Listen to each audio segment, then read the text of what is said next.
just once again covering composites, concrete. We talk about post-tension, pre-tension, reinforced. But first up, what is concrete? Concrete is a mixture of aggregate, coarse and fine, sand, which is another aggregate, cement, which we've spoken about already, which is the binder, and water.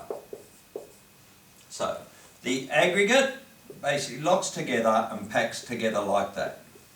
That's the large aggregate. The small aggregate fills in the gaps, like so. The sand, let's just zoom in here now. There's a small aggregate. The sand fills in the gaps in between the small aggregate.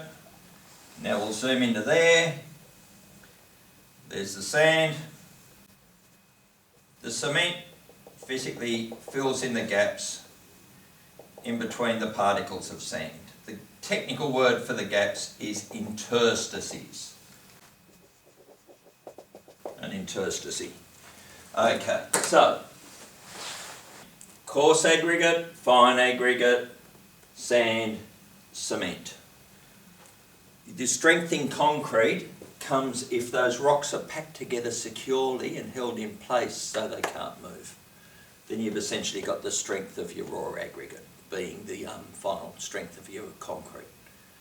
If there's a gap between that coarse aggregate, then as it's loaded, it may move. The fine aggregate obviously locks the coarse aggregate in place and gives extra contact points. The sand locks the fine aggregate in place.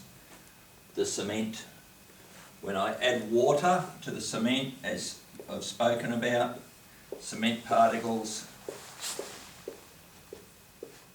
they generate tendrils. Those tendrils take days to generate strength. So it takes 28 days to get the strength. So those tendrils grow together, lock everything in. The cement locks in the sand locks in the fine aggregate locks the coarse aggregate together. That is essentially the microstructure and the functional aspect of cement setting and concrete strength.